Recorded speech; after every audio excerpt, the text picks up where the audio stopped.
Hello and welcome back to Car Design Dialogues Asia. Now, I'm hugely privileged to introduce our next guest, a giant of car design, who through his work with Isuzu and Nissan helped forge a particularly Japanese design identity with cars like the V-Cross, the GTR, the Duke, the Cube, Murano, well, the list goes on. And to top that impressive roster, he's also a well-respected jazz musician. I am, of course, talking about Shiro Nakamura, who joins us from his studio in Tokyo, where he continues to design and consult. Welcome, Shiro. Hi, how are you? I'm very well. Yeah, thank you. Very good to see you. Yes, good to have you. Very good to have you. Okay, well, I'm going to start with a kind of a formative question, I suppose, and that is, when did you first know that you wanted to be a car designer? Yeah, I think probably I was around 10. I saw the book, book or magazine, whatever. It's highlighting the Italian carrozzerias. So I think around 60. So I was so much fascinated with the carrozzerias, Italian cars, and also they have GM's show cars and so on. So it's clearly, I remember when I was around 10, I want to be a car designer. But at that time, just a book, right? Just a photograph, even black and white, right? And then afterwards, around in the high school, like late 60 or 65 somewhere. As you know, lots of Japanese company produced a very nice styled design car. So now I saw in person, it convinced me to become car designer. For example, the car I have been seeing, can you go to the slides? As you can see, these are the car when I was high school, or even before high school, 1965. As you can see, so such attractive cars. Yes, beautiful. It's amazing. Almost 60 years ago, those car is on the road. Yeah, I was so much shocked that those cars on the road, and I decided, okay, I definitely has to be car designer. And how did you go about making that happen? I mean, what was your first role in car design? Yeah, actually, I was in high school. I have to make a decision which school or university I have to go, and then I was looking at magazine, and there was one Japanese car designer. The name is Hideo Kodama. Maybe you know. Yeah. He was the first Japanese designer. Went to Oppo, and he is very, very talented designer. I saw his sketch on the magazine, and then I decided go to follow his path. And I went to the school, but actually the school is not same school with him, but very two school in Tokyo. There is a very good design focused university there. I chosen the Musashino University. That is the school I went, and then I studied industrial design there. But unfortunately, there was no car design course at all. Really? I couldn't study anything about automotive design. It's so boring. That's why I played bass, as you know, because playing bass is much more fun in a college. So I spend a lot of time playing bass, and because they don't teach automotive design, not at all. You have to learn by yourself. Right. Yeah, I look at the magazines a lot of times. As Style Art. Yeah. Is only one magazine. The book you can learn design. I studied a lot from Style Art, and then car styling is coming out. When I think it's before graduation. So to me is Style Art, car styling is only the teacher. I can learn. Other than that, nobody did teach me about car design. So you're sort of self-taught in the early days, then? Yes, yeah. I probably most of the people, car designer at that time, because at that time, even you saw the 1960 it was already lots of car designers started, doing the, car designing, but it's not much education there. So that's why I really wanted to go to art center to study the car design, because Japanese school didn't tell anything about it. And then I have chosen Isuzu Motors. At that time, Isuzu is very, how can I say, very high level of design skill, because Isuzu had just became affiliate with the GM, and then I think they have lots of the people went to the art center. That's why I decided to go to Isuzu to learn design. And also I thought I have a chance to go to art center and the GM. Right.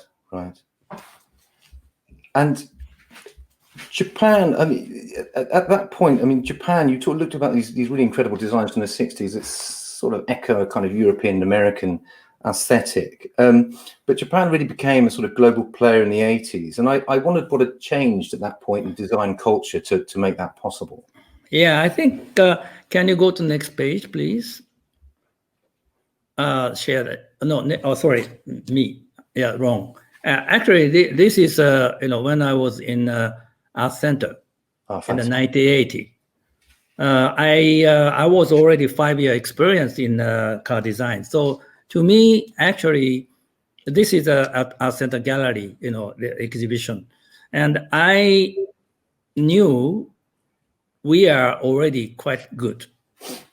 When I went to the art center, we are already top level in the automotive design. In the 5 years time, changing a lot. The reason is, before me, lots of young designer went to art center to study, and they bring back the lot of skills and how to run the design, bring back to us. I was taught by the designers who went to art center. So lots of people learned from art center at that time. And also, as you said, around 1980, Toyota, Nissan, Honda started building design center in California. So which means they work together with not only by Japanese, they work together with some GM guys and Ford guys. So all of a sudden, 1980s, the quality of design of Japan became very high. And also, business-wise, around 1980, Japanese company exporting product to US. So business-wise, it's growing so rapidly. And the design skill is also growing rapidly.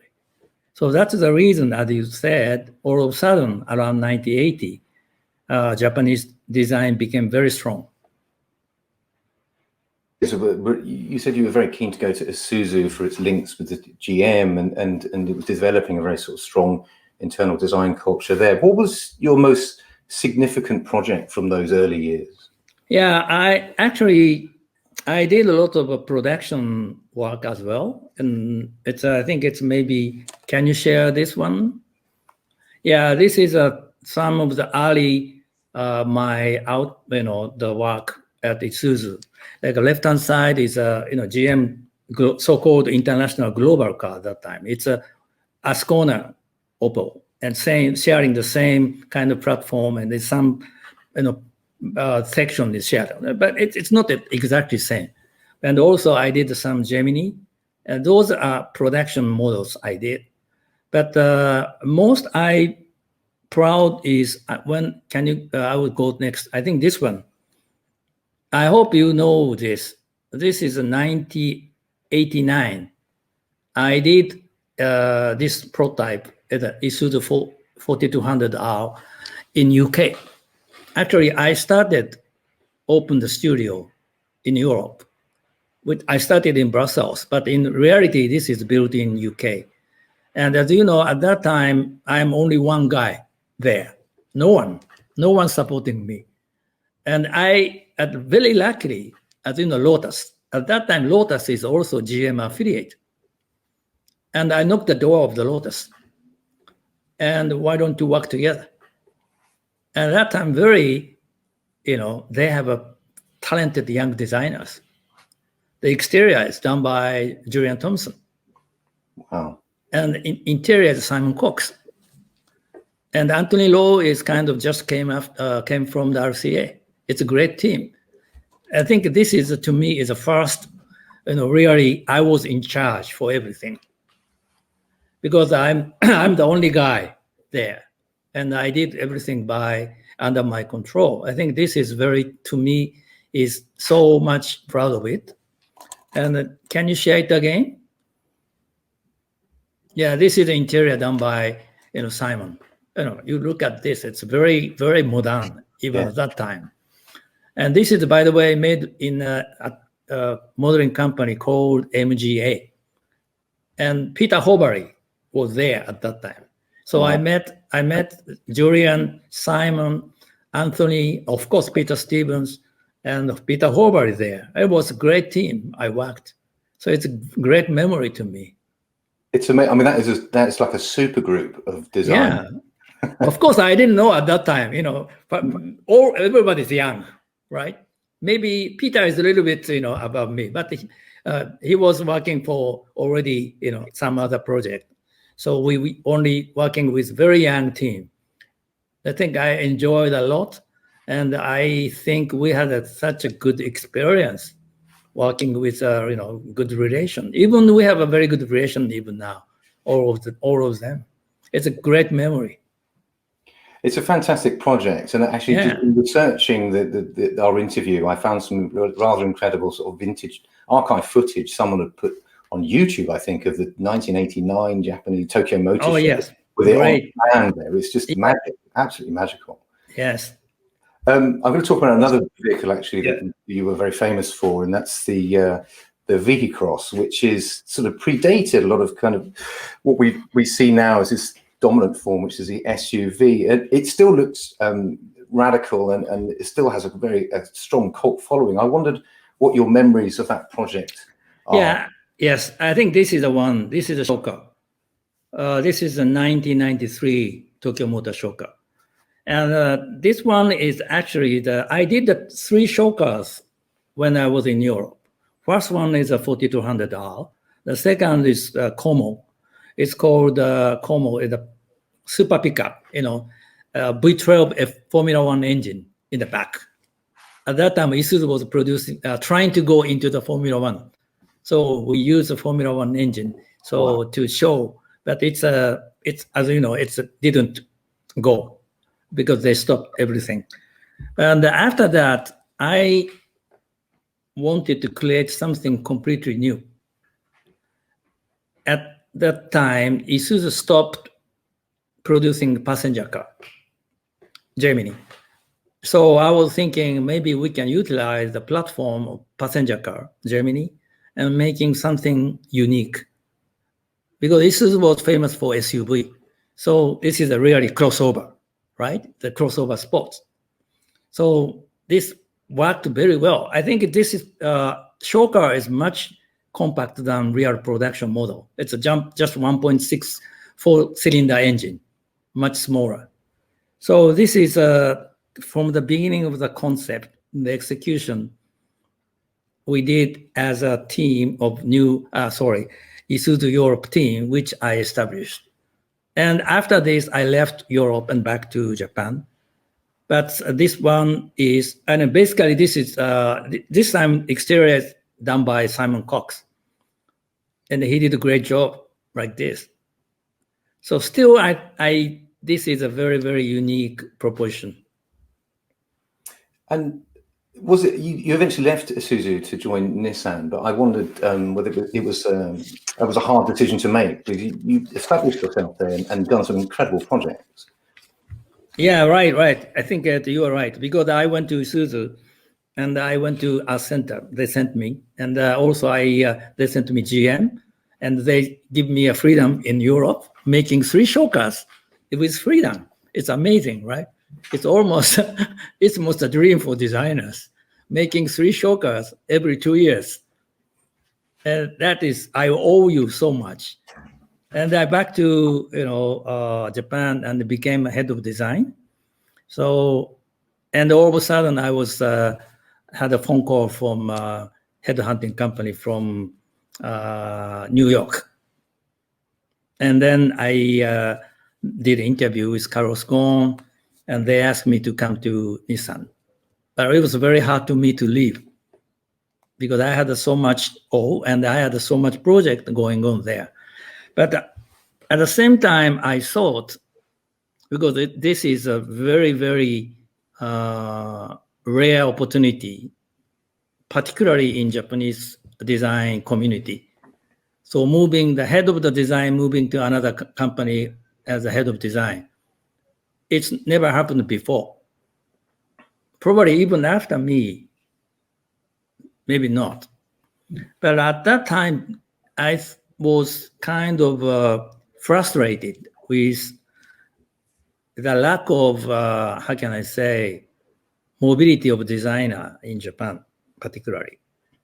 And that time, I remember Chris moved to Fiat to BMW, and Peter Hobary went to maybe a Volvo or something. Because my friend, and by the way, Chris is my classmate, and everyone is moving very actively. So it's never happened before in Japan. But I thought this is a great opportunity to change Japanese design industry. And you were actually, drafted in to reinvigorate Nissan. What was the first thing you did? Yeah, actually, as you know, Nissan has a long, great history of design. They have more than 100 years history, one of the longest, in a Japanese automotive company.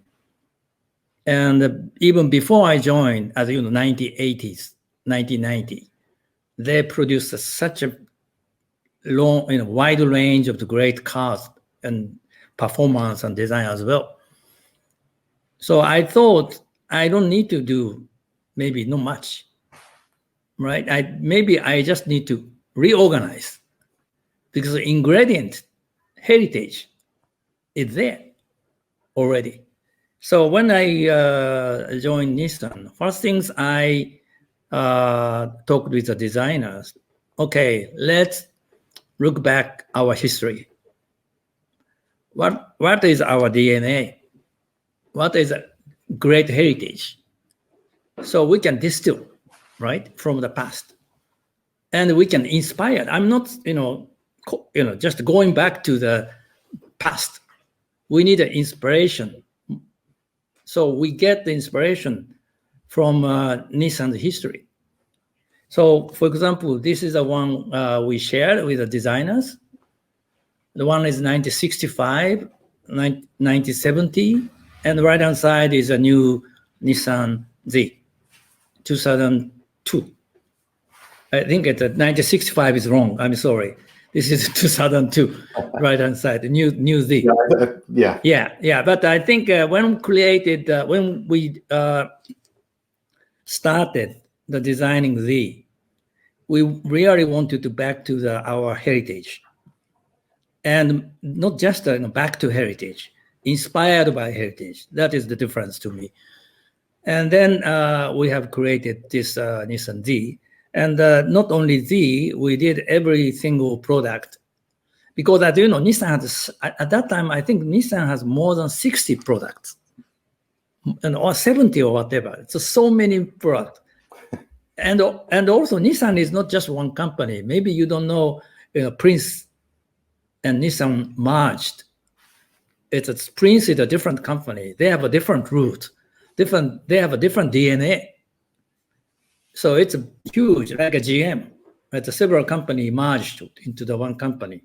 So we go, every time we design the vehicle, we go back to our history and we have to learn from them, inspire, because they have great designers. I know many designers, before me. And the range of models, I mean, when you look at the ones you oversaw, I mean, you can list them and they're all Very interesting, but very interesting for different reasons. Very diverse. The Cube, the Fairlady Z, the GTR, the Murano, Qashqai, Duke, Leaf. I mean, this is, how did you create a design culture that allowed for this breadth of portfolio? Yeah, I think it's, we set like a brand identity or design identity. It's not form language. Because, and in reality, consistency of form language is not existed anyway. And also in Japanese market, especially, people don't appreciate uniformity of design. They rather want to have a diversity. Japan may have a very specific market, but to me, that is kind of the culture of Japan. So I did not look for the consistent form language. So rather, I would like to go diversified product, but consistent design attitude. For example, I say like very bold, has to be very unique, very iconic, very clean and simple. So that kind of the keyword, it's connected. The Nissan, like a 60, 70 product into one family. But it's impossible to put in the same design form language for 60, 70 cars in any way. So I thought this is the beauty of Japanese company has such a diversified product with diversified design. Of course, now it's a situation is different, but in year 2000, I think it was still worked very well. And one of the most interesting models, and I think that consistently you get associated with, is the Cube. Could you tell us a little bit about the thinking behind that? Right. Before then, can I go back to some of the, what I did? Yeah, as I said, I forgot to say, it's just a part of the car I designed. It's not full, maybe twice as much. Incredible, right? Yeah. Yeah. I don't know how many are there, but there's. Yeah. Anyway, and then I think it's I say that this is the first car. Actually, I was full responsibility because it took 2-3 years to make a real production. This is a car. I think I had a full responsible. I think this is a symbol of Nissan revival. This is a symbol of Nissan design revival as well. So as you said, we learned like this. Right. It's now I think it's new one is coming, but it's not my work. I think that Alfonso did a great job for the new one. It's on top of this. And then now I'm talking about the Cube, right? This car. So Cube is very, very special car to me as well. The reason is I am the guy who loves the sports car. I'm rather, educated, as I said, 1960s. I'm not, this car is targeting young customers, like around 30. I was already 50 there at that time. To me, designing this car is not natural. I need to learn how to make this car. So it was a great challenge to me. And as you can see, the right hand up, it's a choker called the Nissan Chapeau. It's a 1989, as you said, in a great motor show time. This is one of the inspiration. And the form language-wise, this is a very simple Cube, really Cube. Name is Cube. By the way, you may not know this Cube is second generation. They are the first generation Cube, but it's not well, known for outside of Japan because it does not have a cube shape. It's not looks like a cube, but we took the name Cube, really the inspiration, and make the Cube very square. And the concept is targeting young customers, young guys. And already in Japan, people are not so much, young people are not so much interested in the car. They are not interested so much in the driving car. Particularly, I think young guys, ladies, they don't like driving fast. some people don't like sports car. Even they hate. That is a mindset of the young customers. So this is anti-speed. So this is a concept of cube my room. They use as a room, moving room. It's not a driving machine. So that everything, that is the beginning of the project. And then, as I said, chapeau is the one of the inspiration, but that, not driving machine, driving slow is kind of Japanese cultural heritage. Just go like this. This is famous Japanese architecture. It's a Katsurarikyu. You see the form language, and also inside out. Japanese architecture is always interior and exterior is one. It's not separated. And the left hand side showing the not horse carriage, cow carriage. It's not horse. It's not 8 horse, like a Ferrari or whatever. It's very slow, like 5 kilometers per hour. So this is for at that time only cow carriage used. So historically, we like relaxed drive. So design should not express any dynamism, very static. That is one. And the other, can you go back to this one? Share the slides. Yeah, this is a third generation cube. This is not a mirror. We produced 2 type of rear window. The right-hand side is a right-hand drive. It's a Japanese version. And the left-hand side is a left-hand side driving. It's like an exporting cube. So we designed the cube like inside out, which means driver is not sitting in the middle of the car. Driver is sitting in the either side. And the visibility, rear visibility should not be necessary to be equal, right? So why don't you make the one side for better visibility, and the other side for the storage? This is a concept. As I said, this is a room. It's no car. The inspiration comes from room. So this is a very, very special, approach. And during the process, I really like this. At the beginning, it's not, to me, it's naturally, thinking this way. But it took a while. But after we finished, I'm 100% convinced this concept as expressing Japanese design. It's interesting you talk about you mentioned the creative process there, Shiro, and I wondered what you do to help your sort of creative process, or the things you do in the studio. Yeah, I think it's creativity is depend on the some people may have every person has a different approach to be making a creation.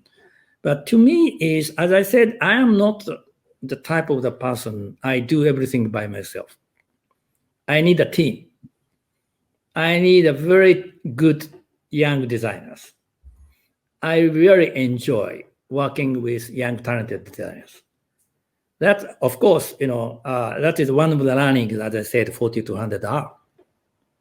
I thought doing by myself will never be a very great design. Always I'd like to interface, interplay with the designers. And by the way, this is, as I said, I play jazz, right? And then one thing I learned from playing jazz, particularly interplay, interact with each other, inspiring each other. This is one of the great process of building the good music for jazz. And also, do you know Miles Davis? I do know Miles Davis. Well, not personally, but of course, I don't know him, of course. But I admired Miles Davis so much.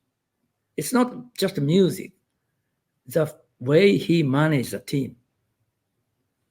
Always, he has been, as you know, he has started 1950 or something. He changed the style every 10 or 15 years, 20. And he make a new group every time. And he bring the new talented musicians.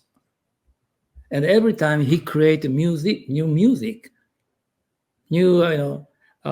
transformation of the music with young talented guys, the musicians. And then all of the young musicians after they become giants. So that's the way Miles Davis managed the team, band. I thought that is the same to managing design team. I work together with young, good designers, and they inspire me. I give inspiration to them and build design. To me, this is one thing I learned from playing jazz. You also played with Herbie Hancock, which is incredible to think that you have that ability to play with one of the sort of modern greats. And I wondered what you learned from sort of those kind of experiences. Just a moment. I need to pass. Sorry, can you go to back? I need to page backwards. Can you go to the face? Yes. Yeah, because I need this. I have so many to show you today. Yeah, actually, he talked, he called me, by the way, very interesting. It's amazing. He was my hero. He called my office to meet, to have a dinner together. I was so, honored to meet him. But he's such a great guy, and he loves cars. He owns Cobra. Right. Yeah, he has a 260 Cobra, one of the first Cobra sold in US. That he kept his whole entire life. He's a real car lover. And we talked, about the design and the cars and so on. And of course, we played together only one time, by the way, only not in the public. It's one more than most, I'd say. Yeah. It's that enough. That one time is enough. And then I think we talked about cars, designs, and music. And he is a very intellectual guy. He gave me a lot of inspiration. But this is a word he gave to me, and I talked to the designers. You see that the most important things for creation is honesty. You have to place the best balance of honesty to yourself and your responsibility to answer to public. But this is a bit vague, right? I think I translate like this, that honest to yourself means trust your intuition. Don't compromise. That's what he wants to say. But at the same time, he say, don't be selfish. Don't be complacent. So we have to, give the listener happy. We have to, make our customer happy. That is what he said. But exactly it is applied to us for designers. So every time he talked about this kind of design and cars, I so much admire his attitude. And he never stopped challenging. He always moving ahead. And quite recently, he said, risk-taking is the adventure. Life should be full of adventure. It's a great word, right? He never stopped challenging. He never stopped making adventure. So same. He's, by the way, 10 years older than me. And when I met him, it's almost, I was 50. And he was 60. He said, 60 is still young. You can enjoy life. And I become 60. He became 70. He said, don't worry. 70 is still, you can do it. You don't worry about becoming old. And now he's 80. But he's still doing great. So it's not just the music, but his attitude, the way of his life is such a fascinating. person. And we've spoken a little bit in the past about, and I'm going to murder the pronunciation of this, so please forgive me in advance, but there's this Japanese traditional art tradition of shuhari. I'm not sure if I got that right. But tell me a bit about that, because it speaks to jazz, but it also speaks to car design in the sense that you need to understand the principles and fundamentals before you start to break rules and innovate. Yeah, I think it's maybe I should talk about GTR or Juke, whatever. Okay. Yeah, that connected what you said. As I said, I designed like a 4200 and more, like authentic cars. The form language is in some way traditional or authentic, right? It's mostly created in Western culture. But when I joined Nissan, of course, I said I want to respect the heritage of the Nissan, but I want to make something very new, the breakthrough. So I think Z is more in between. It's not so much, breakthrough design-wise. Very nice car. But when we started the GTR, concept is not just making nice, beautiful car. It's 100% unique. Doesn't look like anything. It's one of the kind in the world. So that is the objective. But before you do that, you have to know the design of the real sports car as well. You cannot create anything from the scratch. So you need some inspiration from how make this GTR unique. And that time, what we inspired, one is this boxy skyline, right? Skyline is Hakosuka, it means boxy skyline. There is one maybe car called boxy skyline, it's positively. Other than that, boxy means negative, right? For sports car. Cube is okay, box. But as a sports car, the boxy means normally negative. But we took it as a positive way.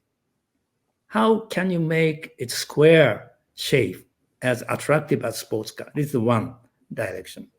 It's like a C-pillar and so on.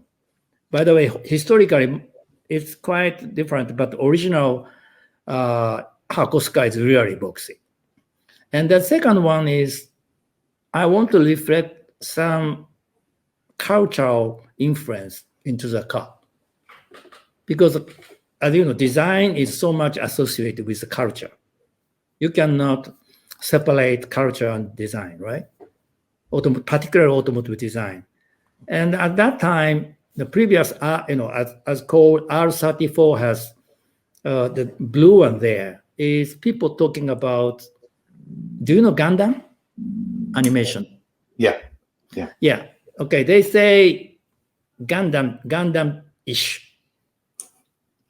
The design is really with Gundam-ish. Okay, why don't you took inspiration from Gundam for GTR? And this is one. Particularly, the guys, the designers, age around 30, 40, they loved Gundam. Right. By the way, I'm not Gundam generation. Unfortunately, I am a bit old.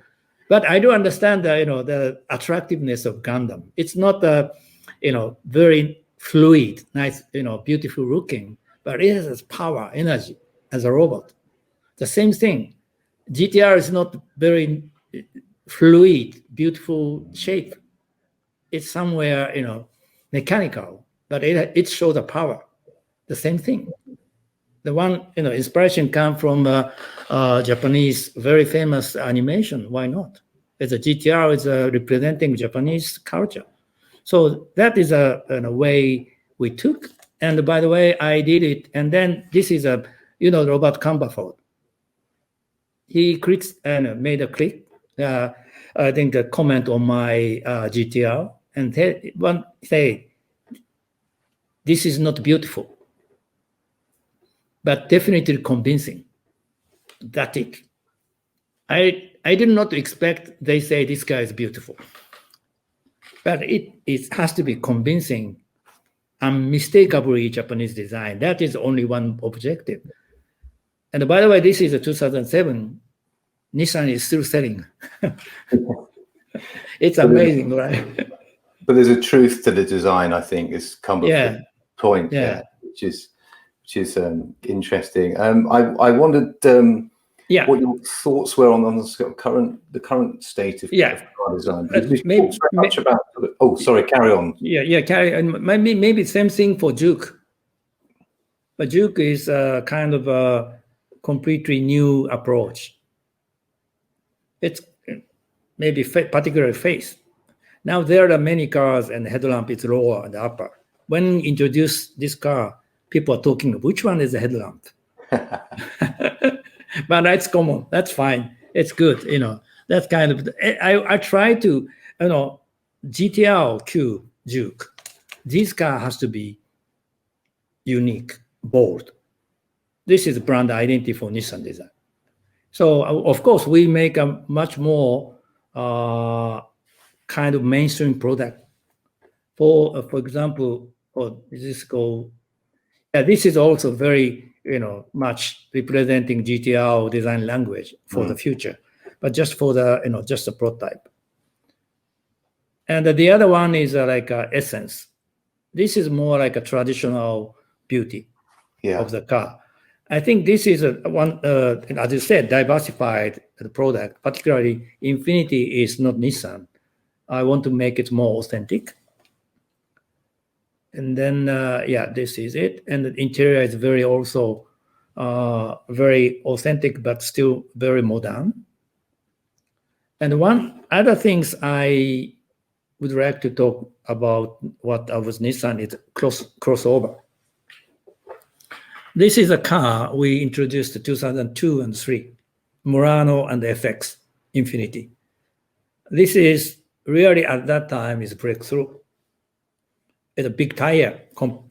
At that time this is a very big tire at that time. Yeah. No one had this size of tire, so it was become kind of breakthrough of the category. And then we followed by like a Qashqai. Qashqai is more, to me, is more mainstream crossover. But this is important because this is more commercially successful. It's a very great number of sales. So that's why for me is like managing Nissan design, a Nissan product, the extreme like a GTR, very small number, very unique. And on the other side, like a Qashqai, is a big volume, has to sell to the many customers. So two very different type of customer. And back into the like a Herbie Hancock's saying, always you have to look at the customer, and you have to make the customer happy. But at the same time, we design want to express ourselves. So how you balancing two. This is our goal.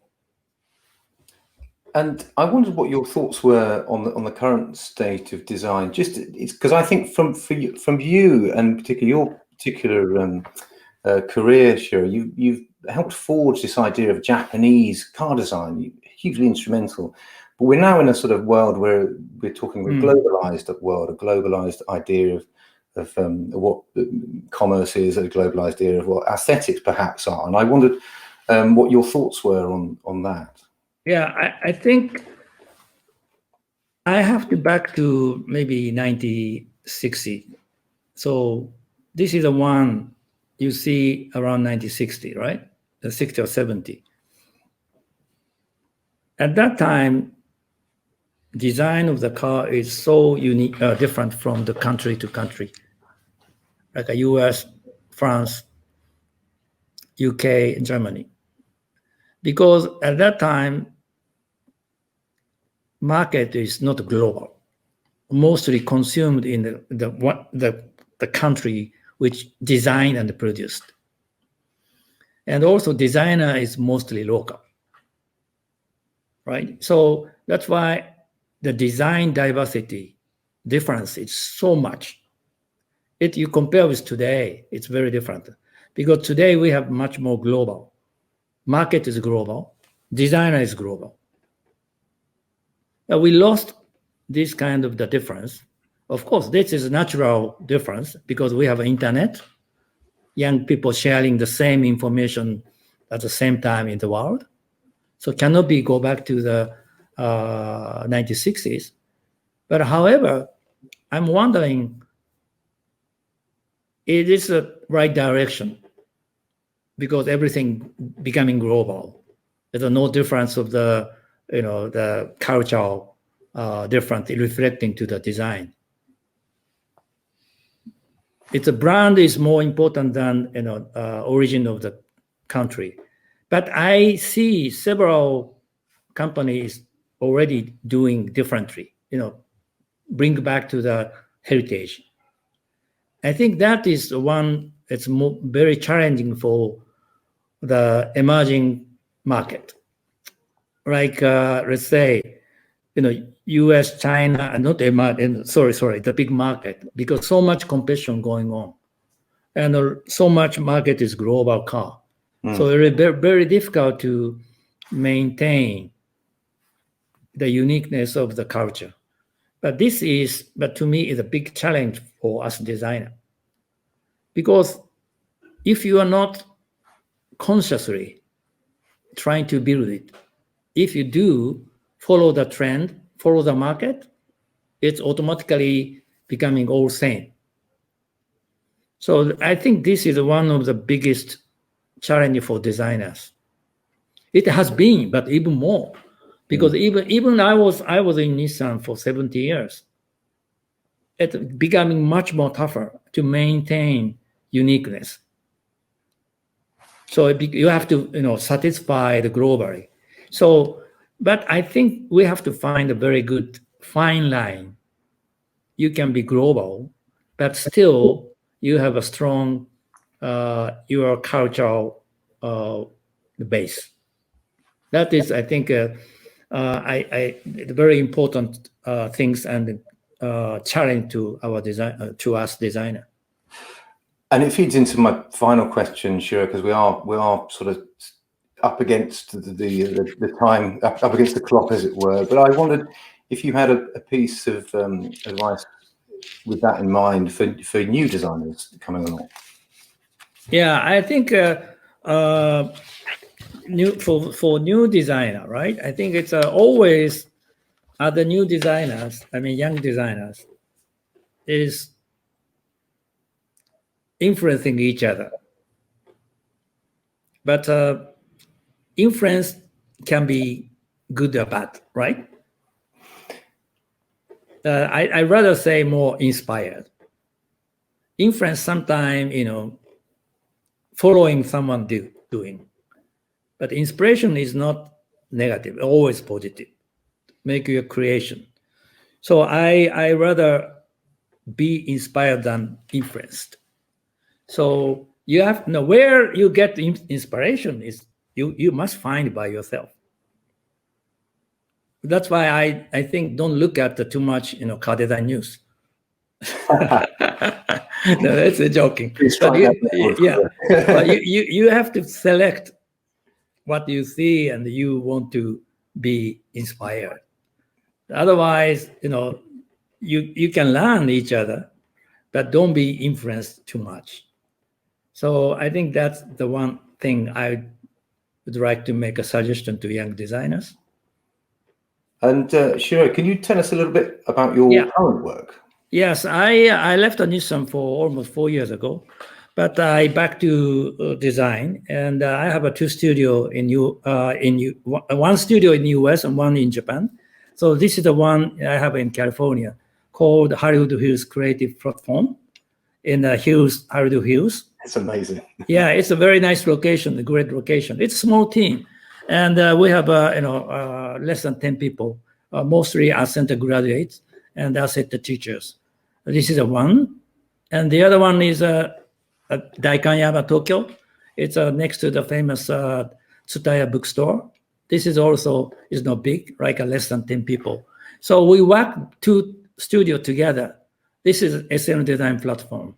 And this is the one. This is not real production, SNDP and HCCP, as we work as a one team. Right. And this is a couple of what we have done by ourselves. This is a 3D graphics. Basically, that's it. But we are doing working with globally with some partners and clients. But so far, we have nothing to show as a production. Okay. That is what I'm doing today. Okay, but you're still designing. I don't get the sense that you're going to stop designing. No, right. I stopped designing for 2 years after I left Nissan, but I cannot stop designing. That's it.